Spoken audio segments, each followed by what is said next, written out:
Human Rights Watch Group accused Saudi Arabia's Public Investment Fund and the PGA of enabling the kingdom to sportswash its human rights record. That's great until, as you've just pointed out to your millions of viewers and listeners, you get offered £700,000 a week.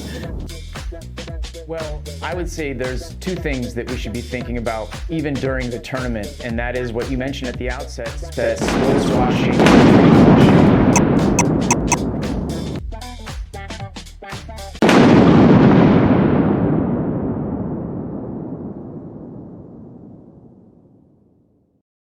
In the last few years, there has been an increase in the use of the term sportswashing, often used following an emerging Middle Eastern influence in sport. Whether this being a takeover of a football team, such as Saudi Public Investment Fund's purchase of Newcastle United, or hosting of a sporting event, such as the Qatar World Cup.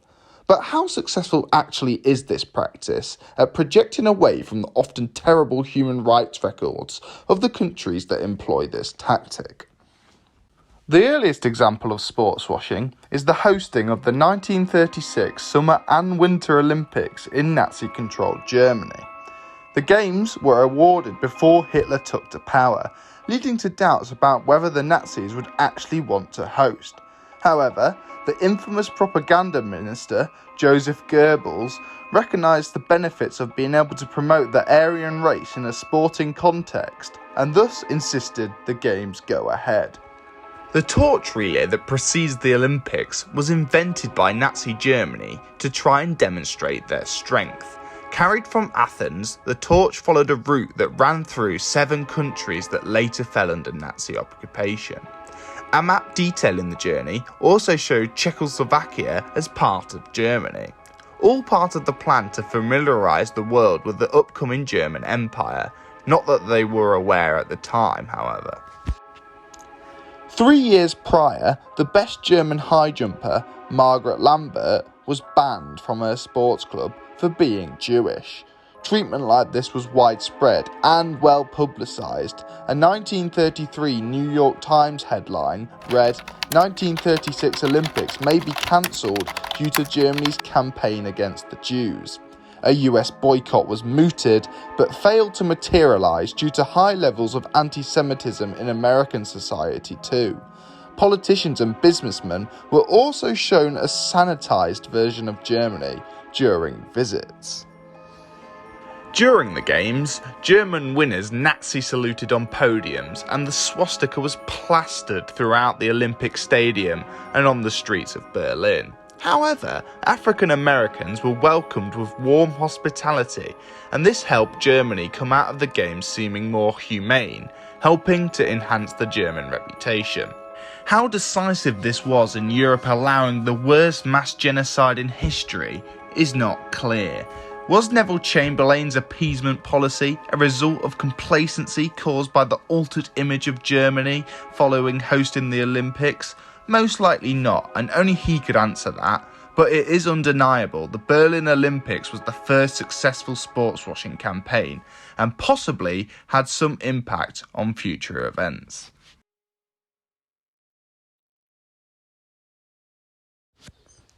Skip forward 70 years, and we arrive at a point where another shady nation prepared to host a major, if not the biggest, sporting event in the world. Qatar's hosting of the 2022 World Cup was no doubt an attempt to sportswash, but the benefits in this case are far less clear to see. The decision to award Qatar the World Cup came in 2010, when the Gulf state beat off competition from the US, South Korea and Japan and Australia to become the first Arab nation to host football's biggest tournament. A decision that didn't come without its fair share of controversy. Although a FIFA investigation into the bidding process cleared Qatar of any wrongdoing, a Swiss federal investigation was subsequently opened to investigate corruption and money laundering in the 2018 and 2022 bids.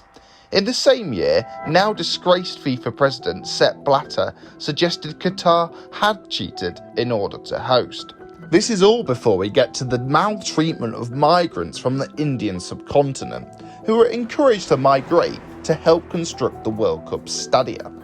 There are calls for a compensation fund to be set up to remunerate the families of thousands of dead migrant workers. Investigations by the Guardian newspaper revealed some were even denied food and water.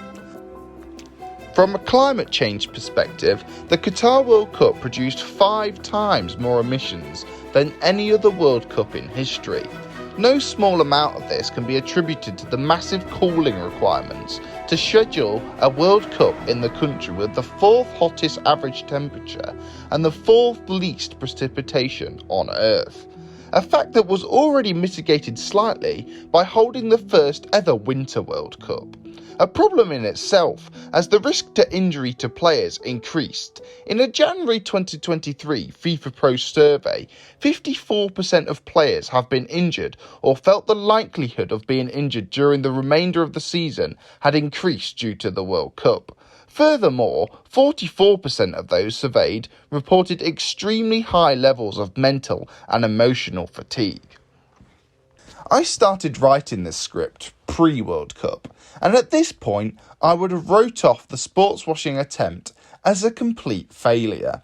Even through the first few games of the World Cup, pundits attempted to shine a light on the frankly horrific human rights record of the country. It's the most controversial World Cup in history, and a ball hasn't even been kicked. Ever since FIFA chose Qatar back in 2010, the smallest nation to have hosted football's greatest competition has faced some big questions. But I don't think we can underestimate the impact of one of the greatest World Cup finals of all time, handing one of the game's most successful players his crowning glory, on shifting the focus. No one in Argentina is worried about how Nepalese workers slaved over that football pitch. And a quick Google search of the negatives of the Qatar World Cup and you'll notice the vast majority are wrote pre-World Cup.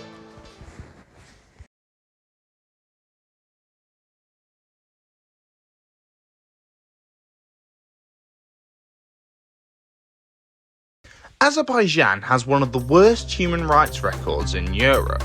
Commentators in the country have said the killing of the LGBTQ community is justified and the country is locked in an ongoing conflict with Armenia. However, since 2016, there has been a boost in tourism to the country, especially to the capital city of Baku. Why? Because when the glitz and glam of Formula 1 rolls into town, it shows a city with a bustling atmosphere and beautiful scenery. The success of which can be shown in the growth of its economy. In the last 3 years leading up to the Grand Prix, the country was in recession. The 3 years after were all growth. And it's not just Baku that benefits on Formula 1's sports washing potential. The aforementioned Qatar, Bahrain, Saudi Arabia and Turkey all have hosted Formula 1 races in the last 3 years, while also ranking in the 4th quartile in the Freedom Index. This is a score given to countries on a scale of 1 to 10 that rates their human rights, and is formulated of 12 categories including rule of law, identity and relationships, and freedom to trade. Furthermore, Russia, India, Vietnam and Malaysia have all been scheduled to hold races in the past and also fall in the bottom half of the countries in that index. I use the word scheduled as one of the quartet, the Hanoi Grand Prix in Vietnam, never actually took place. Originally scheduled in 2020, it was first postponed due to COVID and then cancelled when the main proponent of the scheme, that was not widely backed by the Vietnamese government, Nguyen Duc Trung, was arrested on corruption charges. The sport did not wash anything that time. The staging of events in countries with oppressive regimes is certainly not unique to Formula 1. Golf, tennis, basketball, rugby and cycling, but especially football and boxing, are all accomplices to this. One of the greatest boxers of all time, Muhammed Ali, had 2 of his most lucrative fights in totalitarian states. The Rumble in the Jungle against George Foreman in Zaire, and the Thriller in Manila against Joe Frazier in the Philippines. Adjusted for inflation, he made $41 million from the 2 fights and had a shopping mall named after him in Manila. For dictator Franco Marcos of the Philippines, he used the fight to try and quell discontent and opposition to his rule. Although he did last another 11 years post-fight, just weeks after the thriller, workers at the liquor factory named La Tondeña staged the first illegal strike of his reign, an open sign of defiance that marked the beginning of his long downfall, and a suggestion that despite worldwide media coverage of the boxing match, it might not have had its intended impact.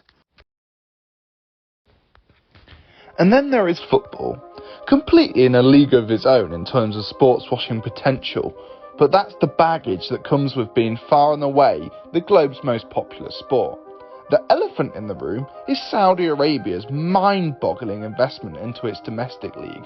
Don't worry, we'll get to that later, and everything else Muhammed bin Salman and his cronies have got up to. But first, we explore how sports washing occurs slightly differently in football. Hosting international events is not the main way countries attempt to sports wash. Of course, there are exceptions. After all, we have already covered one, and Argentina also held the World Cup in 1978 while under military dictatorship. Instead, sports washing in football is often achieved through ownership and sponsorship. Lots of football teams have come under foreign ownership, and with plenty of success too. None more so than the Abu Dhabi Group's purchase of Manchester City. Whether success on the football field actually translates to an improved view of a club's owner is more difficult to ascertain. When Roman Abramovich was forced to sell Chelsea due to Russia's attack on Ukraine, fans were heard chanting his name for many home matches following. Clearly, in this case, the success did improve the image of a man who accrued his wealth at the expense of the Russian people. You could also argue that the United Arab Emirates are often spared the criticism over their human rights record that befall their Arab neighbours. However, I would question whether this is a result of Manchester City's success or other factors. In terms of sponsorship, Gazprom, the Russian state energy company, were long-term partners with the Champions League. Rwanda and Azerbaijan's tourist authorities have sponsored Arsenal and Atletico Madrid respectively, and many flag carrier airlines for the Gulf states, such as Fly Emirates or Gulf Air, sponsor various clubs. The idea is it leads to the public associating these businesses with the sport it sponsors, rather than the industry it operates within. This is especially useful for companies that operate in an industry that perpetuates climate change, for example, oil and gas. This is known as greenwashing, and if we rewind to the introduction, Jules Boykoff suggests the Qatar World Cup is guilty of this. I would say there's two things that we should be thinking about even during the tournament, and that is what you mentioned at the outset, sports washing and greenwashing.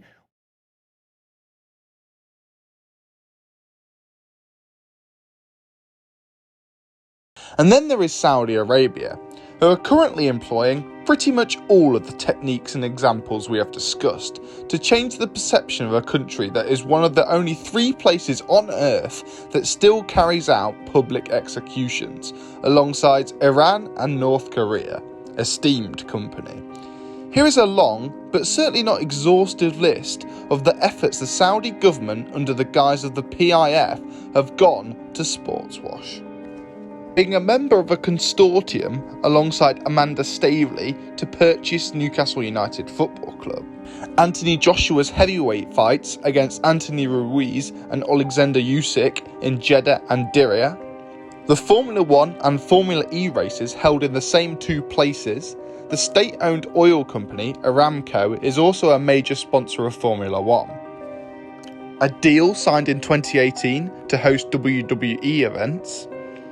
The Saudi Cup horse race held in Riyadh was inaugurated in 2020. The purse of $20 million makes it the most lucrative horse race in history.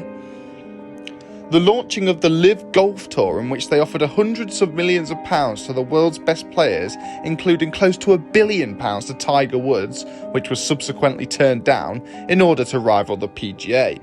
This resulted in the 2 tours merging later in the year, the outcome of which is yet to be finalised. And then last but certainly not least, the takeover of the 4 best clubs in the Saudi Pro League and the subsequent massive investment into bringing players to the league, including Cristiano Ronaldo in January 2023, and then Karim Benzema, N'Golo Kante, Sadio Mane, Riyad Mahrez and Jordan Henderson, plus many, many more the following summer.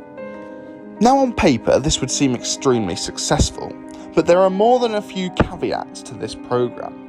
First of all, the official line of the Saudi government is that this is not sports washing, but an attempt to diversify its economy, which is heavily reliant on oil. It fits into an investment labelled Vision 2030, where alongside the investment into sport, the Saudi government is embarking on projects like the Line City, under construction in the Tabuk province, and a ski slope being built in the Sarawak Mountains in order to encourage tourism to the country.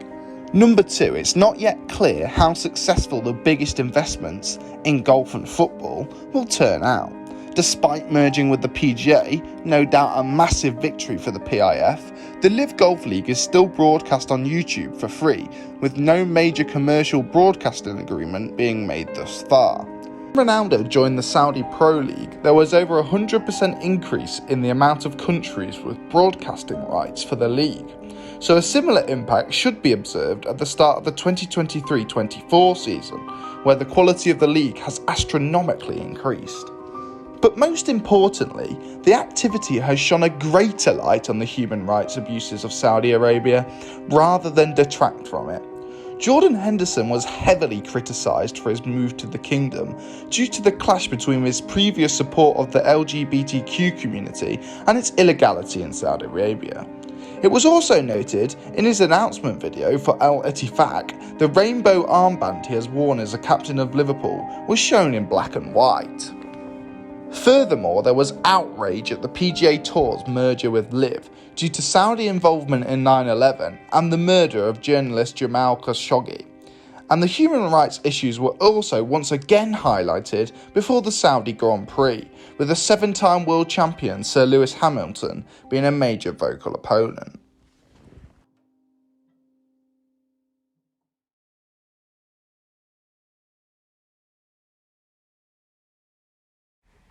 Before we get to the conclusion, I'd really appreciate if you like the video and subscribe to the channel if you have enjoyed.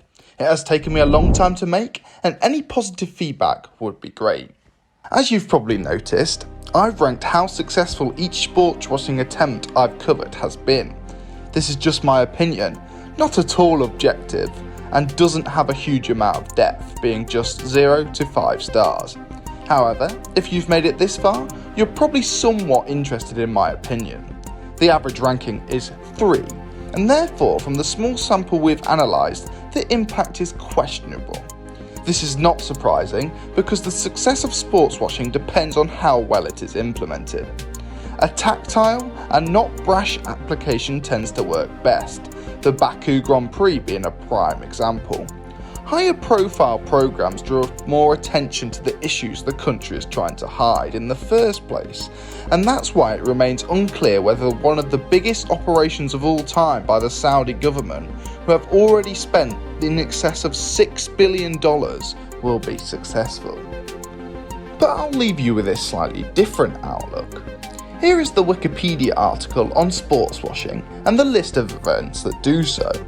We have covered some and lots we haven't.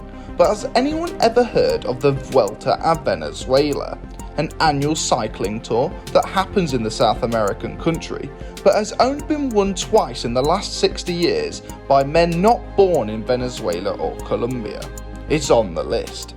What about the Under-19s Basketball World Cup being held in Hungary, or even the real thing being held in the Philippines? They too are on the list. There's Jakarta Formula E race, the Fed Cup held in Belarus in 2017, the PGA Tour China, the list still goes on, and for a long time.